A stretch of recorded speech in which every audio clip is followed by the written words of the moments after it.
In the Bible we find the text, "That which is neither hot nor cold will I spew out of my mouth." This utterance of the great Nazarene has kept its profound validity until the present day. He who would pursue the golden mean must surrender the hope of achieving the great and the greatest aims.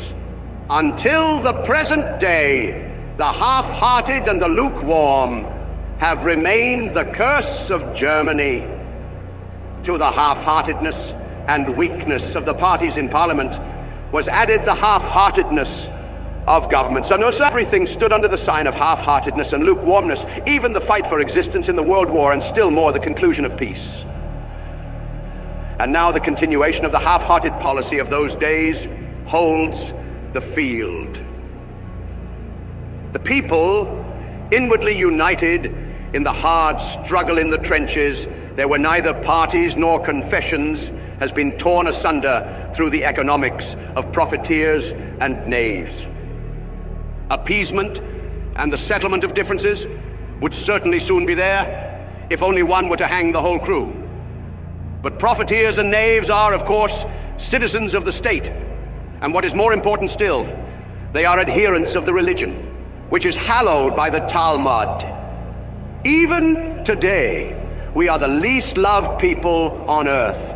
A world of foes is ranged against us, and the German must still today make up his mind whether he intends to be a free solar or a white slave.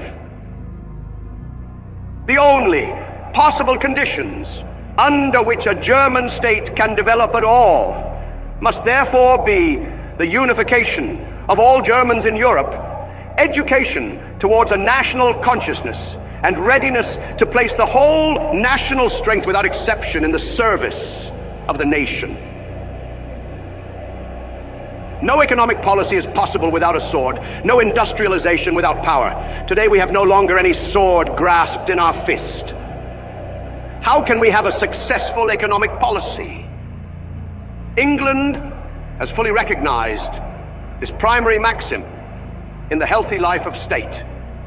For centuries, England has acted on the principle of converting economic strength into political power, while conversely, political power in its turn must protect economic life. The instinct of self-preservation can build up economics, but we sought to preserve world peace instead of the interests of the nation, instead of defending the economic life of the nation with the sword, and of ruthlessly championing those conditions which were essential for the life of the people. 3 years ago, I declared in this same room that the collapse of the German national consciousness must carry with it into the abyss the economic life of Germany as well. For liberation, something more is necessary than an economic life policy, something more than industry. If a people is to become free, it needs pride and willpower, defiance, hate, and once again hate. The spirit comes not down from above.